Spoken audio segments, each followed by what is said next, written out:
Good morning, ladies and gentlemen. It's a pleasure to be here. It's an honor to be presenting and contributing for the definition of this, what is a whale heritage site. First of all, I should thank the organization of these two meetings to choose the Azores for the editions of 2015, and the first edition for this whale heritage site. I'm going to contribute for the definition of what's a World Heritage Site is, but I'm not sure if I misunderstood or what it is in reality. Maybe nobody knows, and maybe this is a contribution for more a clear definition of what it can be.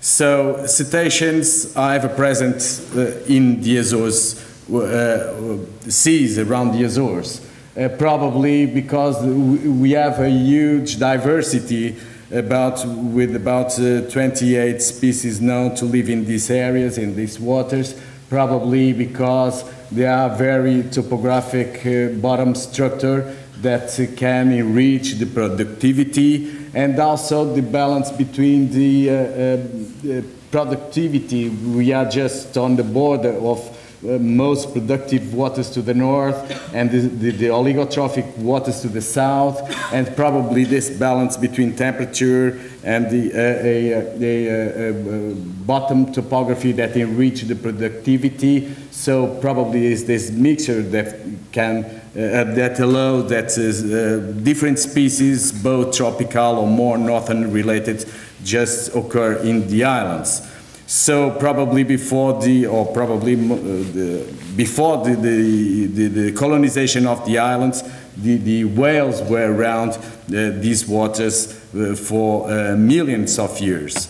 We think that after the colonization, the relationship with humans, Azorians, and whales were during the first years were not as strong as it was before, because maybe we have now the technology to go further into the oceanic waters and to approach those huge animals. But probably the relationship was already in place when some big animals just were stranding ashore and was used by the locals for food or etc.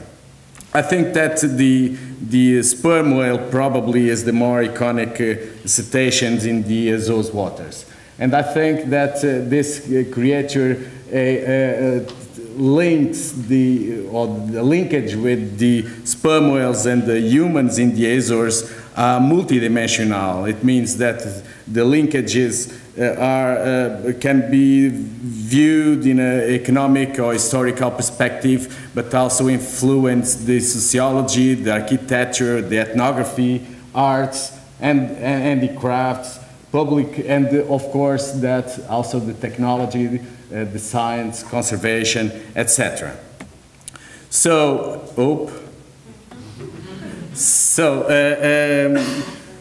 I think that even after the whaling and this period between whaling and whale watching, all of those components of this relationship are just in place, both before or during the whaling period, and more now during the whale watching activity. Oh, sorry, this. So probably when it starts more strongly, the relationship between humans and the cetaceans, probably after the Europeans crossing the North Atlantic Ocean towards the North American continent, and probably they crossed the islands and they spot a lot of animals there. And after, on the 18th century, the whaling vessels from the English-American whaling vessels at that time started from Nantucket and then spread into oceanic waters, the activity, and they reached the Azores by about 1765. And at that time, there is a report that 70 English-American whaling vessels were chasing or whaling in these waters. After, during the 19th century, what we call the Dabney's age, they built up a little New Bedford here in Fayal, and the Azores and the Fayal was probably the most important outpost for whaling in the North Atlantic. And of course, Dabneys, which were diplomatic, the diplomatic family from the Massachusetts, but they were also businessmen. And so they chose the Azores because they knew that the Azores were just in the center or the middle of the routes, the economic routes between Europe and the United States. And here they can profit from that, because normally the vessels needed to stop by the islands for water, etc. So they developed the whaling industry locally, and they developed the strong connections with the main whaling enterprises in the New Bedford after earlier on the 19th century. They also started the whaling in the Azores. Before, only the people were seeing the American vessel whalers around the islands, but they didn't know how to do it properly. And of course, that the Dabneys imported the technology, the know-how developed in the United States, and they created the base for whaling from the Azores, and they built up in 1855 the first dry works in the Port Pin Bay, just around here, the water city. This history, it's very well documented. There are a lot of different publications about that, and they wrote a 3-volume, about 1,000 pages of the century of Dabneys, and this is available information that can be studied and interpreted for this activity. The Azores was quite important, and on this grand panorama of whaling voyage around the world that it's in now in the New Bedford Whaling Museum, it can be seen the Horta City and Pico Island during the whaling voyage around the world. So these two islands were the most important on the first part of those voyages. We can learn a lot about those times using the diaries, the logbooks from the whaling ships.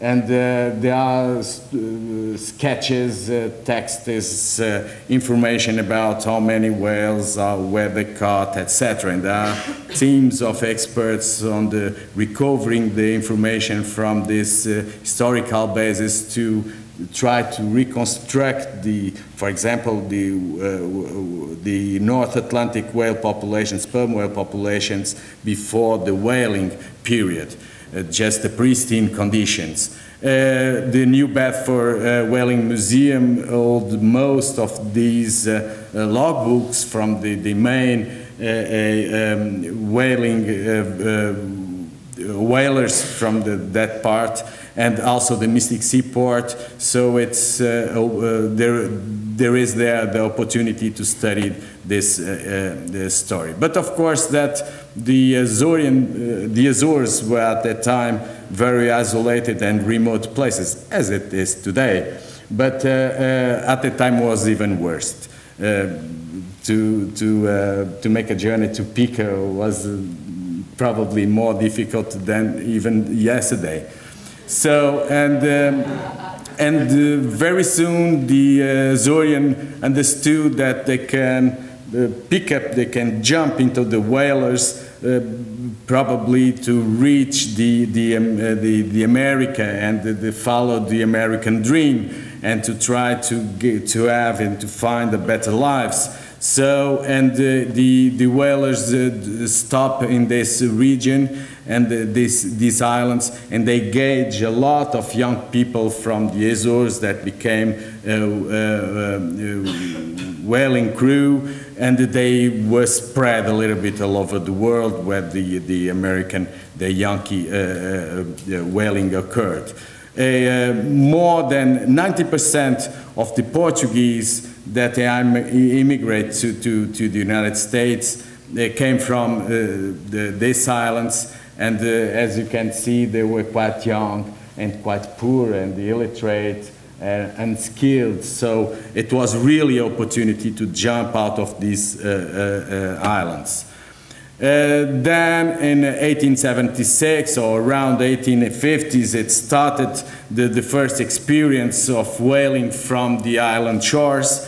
And in 1876, the first Azorean whaling company was established in Pico Island in Calheta do Nesquim. It was conducted by a former official of the American whalers that he learned the techniques, etc., in an American whaler, and then they established in Pico, of course, with the support also of the Dabney family.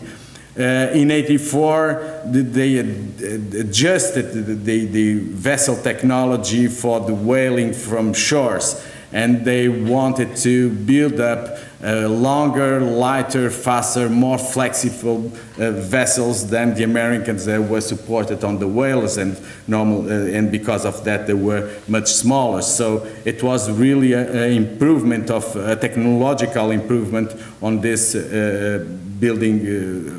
shipbuilding. Azores coastal whaling very soon spread to every Azorean island from Santa Maria to Corvo, and in the 1890s there were whaling industry all over the place. Not a very strong industry, but still very promising, and a lot of people were involved on that, and they started to build up harbors, try-works inland, ramps, etc. And also, sometimes they created also the villages where people migrate seasonally for the most important whaling harbors, like here in Capelinhos, to have easier access to the whaling grounds. In a village like that can accommodate maybe 100 or more than 100 people with several families, and this is quite impressive how people just migrate or move to this to nearby the volcano just for whaling.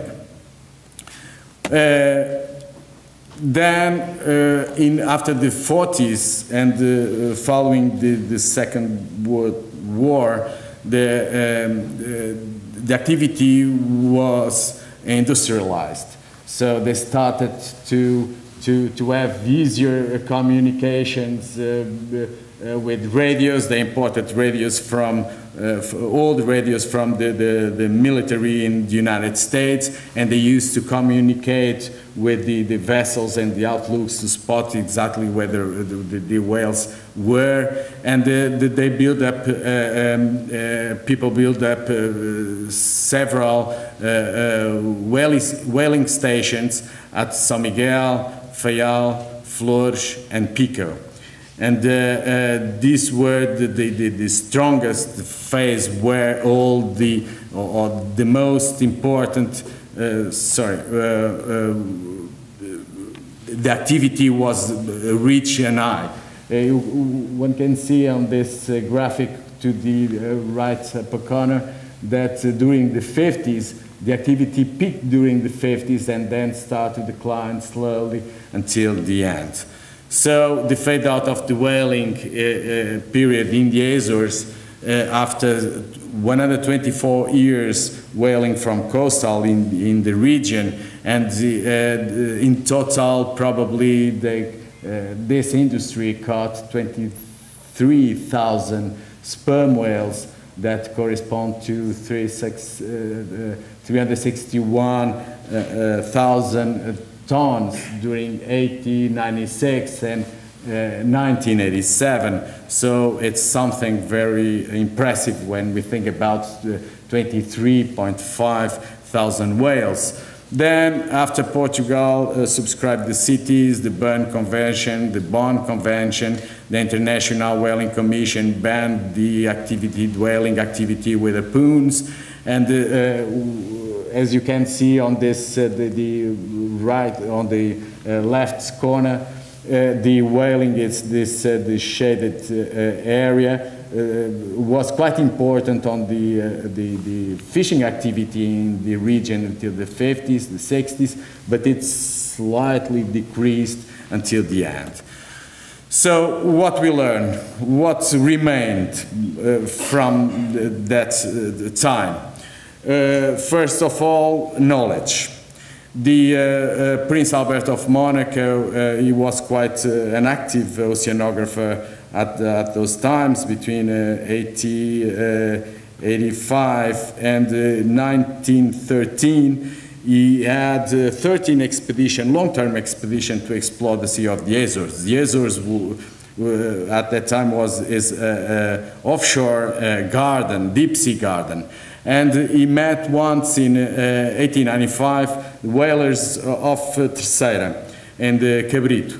And he took the opportunity to study, to record the technology used by those whalers, but also he got the opportunity to study the biology of the whales, the sperm whales. So he studied the stomach. He saw the whale vomiting a lot of impressive amount of cephalopods, and he described some species from those gut contents. And then he decided to study the biology of the whales, and he took the brain to the Musée Naturel d'Histoire, Musée National d'Histoire Naturelle in Paris, and the story that he brought that head inland from L'Arche du Pic to Wort, it's an incredible story because the head is quite huge, and all this description is quite impressive. So there are a lot of papers about scientific papers about these studies, and also there are he tells us the story on this biography, the Carrière d'un navigateur. There are a lot of also studies on the historical perspective, and we can see the two made by the Portuguese that searched and investigated the importance of the Azores as an oceanic outpost for the logistic to support the Yankee oceanic whaling. So we can see how important were the Azores for that activity. We also have many reports, books by locals, by foreigners that arrived to the islands, to describe the whaling activity and to describe the sociology behind that and the economy behind that and also the biology behind that. Probably one of the most important is the work by Robert Clark, published on the Discovery Reports. He has two, one for more ethnographic point of view and other more on a biologic point of view. And there are studies like this, Introduction to the Study of Industry in Islands. It's quite treated with a lot of information, technical information about that. But we have also this more romance history, like the one, like the book by Bernard Venable that was also traduced in Portuguese, and it's available.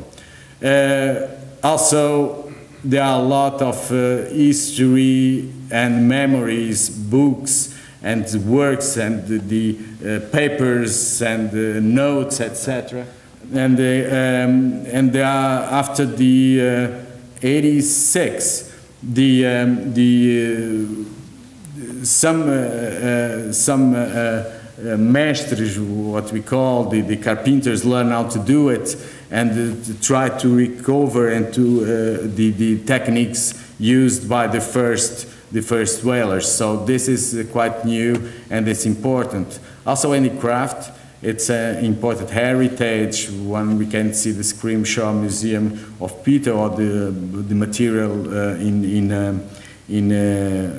the Whaling Museum in Laje do Pico, and there are incredible pieces like those of the Azorian whaling vessels. This is made by, I think it's a whaling bone, and it's incredible. This is something like this, and it's incredible how they have, it has all the details from a normal, real vessel.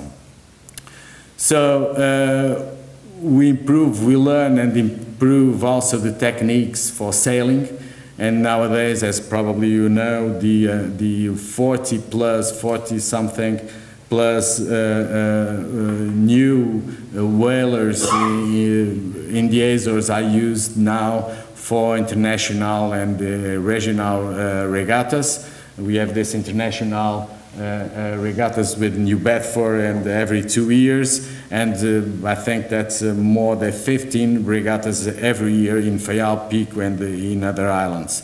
And some regattas could have about 20-25 people, so plus 7, which is the crew, so it involves quite a lot of people, and it's male and female, so it's quite impressive activity with this new the new use of the vessels, whaling vessels. If one looks for the architecture in the Fayal, mainly north, but and in Laje do Pico, one can spot the influence of New England architecture, whaling-related architecture in the Azores. Like here, this is photos of the details of houses in the New Bedford and in the Azores. It's quite similar. So there are quite different studies searching for these similitudes and the influence of the whaling architecture here in the Azores. Of course, that the museums and the interpretation centers, not from Saudade, but from the Laje do Pico, and spread a little bit in different islands. There are different museums and interpretation centers that show show the past whaling activities in the Azores, and most of these centers now are more involved on the education and for this in the new whaling industries, as we will see next. It's important to note that in the New Bedford Whaling Museum, which is probably the most important whaling museum in the world, there is a space that it's called the Azorian Whale. It's a space that it's related to the Azorian whaling activities. So it's that space with Logoda. It's the scientific dimension of all this. Here, Malcolm Clark, he was in the Azores from the 80s, early in the 80s, and he died here. He was one of the world experts on whale biology and ecology, and he used, during the last times of the whaling, during the 80s, to explore, to work on the whaling factories, to study the stomach contents and ecology. He did an amazing work, and he published very important papers about the oceanic trophic ecology based on the interpretation of the stomach contents of these sperm whales here he's studying here in the Azores. And after the 80s, he just opened in his house in Pico, São João do Pico, a small museum where he made everything, and all the panels and everything was made by him and by his wife. And now this museum can be seen in Madalena do Pico. It was redesigned and it's impressive, the history of the natural history of the sperm whales that is shown on that small museum. Also the anthropological dimension is very important here in the Azores for now, even now. And there is a Semana do Baleeiro, which is the whaler week in Laje do Pico, where it has a very strong religion component, and everything runs, all the party, it's a party, it's everything runs around the whaling and the whalers.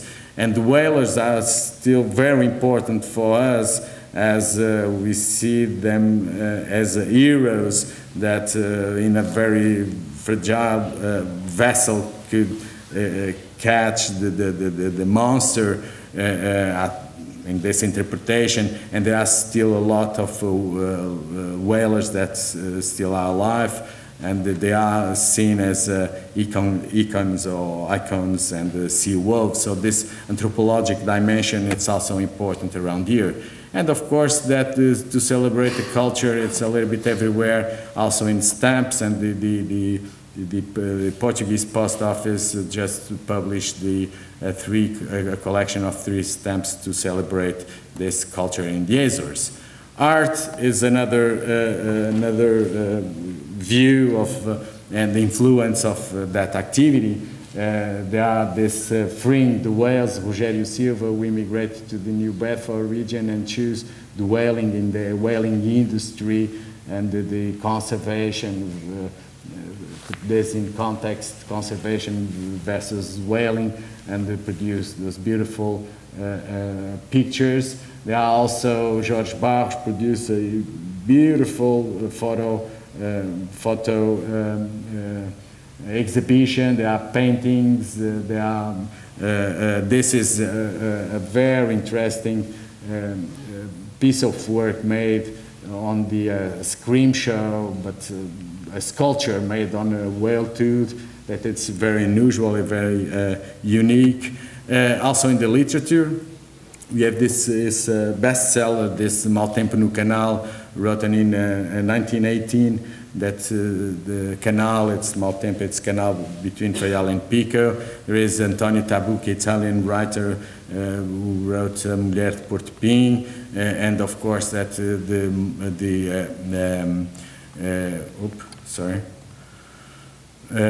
Dias de Mel was the most known writer and who explore more this thematic on on his books. And now the main subject is to explore the beauty of marine pelagic biodiversity, and of course whales are among the most iconic organisms on this pelagic environment. And it starts after the whaling, very short after the whaling, with the cruises made by Song of the Whale during the 80s and 90s, and they started to perceive and to use the local knowledge of the people, the local biodiversity of cetaceans, and to modify the paradigm and to find out the best way to exploit the whales, not in a whaling fashion, but now in a perspective of conservation and for education etc., about the stations and the marine life. Of course, whale watching started in more or less in '91.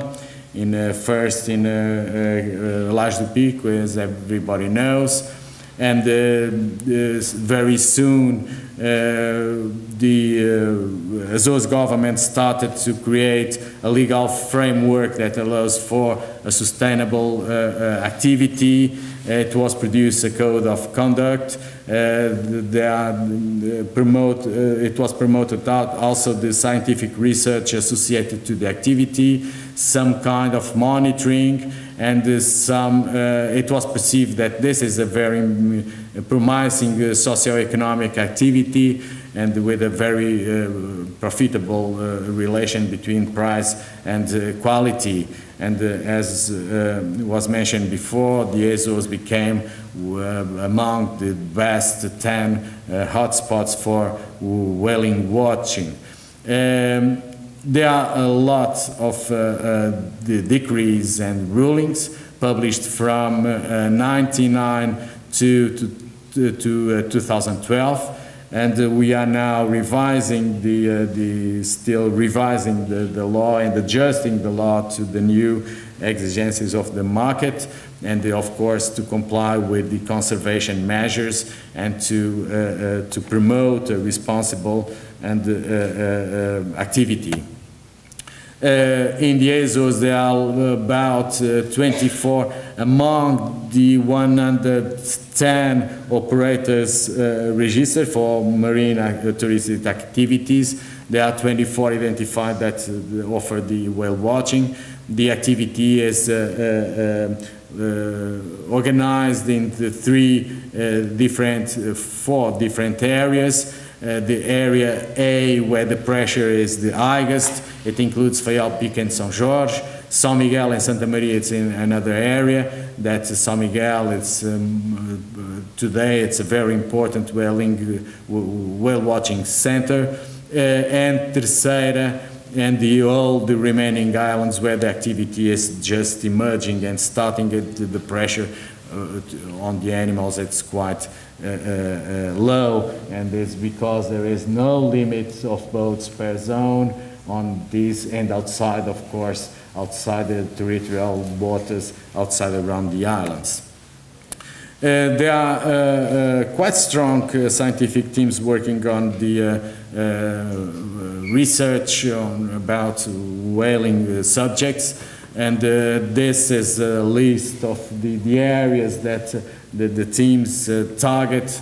It's quite broad. There is a strong team here in Faial associated on the university, also a team in São Miguel associated with the university as well, and in Terceira they are starting now, and there is an independent organization, foundation of Atlantis Foundation in Pico, in Ribeiras, that focus mainly on the Risa dolphins. We know not everything, but we know we have quite a strong scientific information about whale species and dolphin species distribution around the islands. Probably we know that, or they associate mainly to seamounts. They use the seamounts to aggregate, to travel, to feed, and we have quite a good information about the scientific information about these stocks and populations of the whales around the Azores. Cetacean conservation, it's also a very important issue. Of course, that after the Bonn Convention and Bern Convention, the seeds, etc. But now, under the Marine Strategy Framework Directive, we are implementing different monitoring programs to learn more about whales and also about whale watching activity. We have projects with the Madeira and Canaries on the context of the Macaronesia. We think that it's important to have an international framework for studying the whales and to preserve the stations, because of course they are not exclusive from the Azores area, but they spread, and we have the same populations that travel from the Azores to Madeira and Canaries. So we are promoting this relationships between the scientists and the monitoring programs between the three archipelagos, and also with Cape Verde Islands, and also with Portugal mainland. There is a network of cetacean strandings, which is to minimize threats by dead marine mammals to humans and to beaches, etc., to minimize pain and suffering of the animals, of course, and to obtain scientific and educational benefits for those animals. We have, I think, a strong public awareness activity. There are several interpretation centers that promote the whales and dolphins as iconic organisms of the sea around the Azores. We have posters, quite informative ones, with all the species and the information, ecological and biological information associated. We have a very good photographer that promotes whales a little bit everywhere on the world, which is Nunsa. And so we think we have this strong activity. We are proud to promote the power and the beauty of these emblematic organisms, and of course that we know exactly that there are a lot to do, and we are committed to keep going, to keep working to promote a more responsible and sustainable relationship with humans and whales here in the Azores. Thank you very much.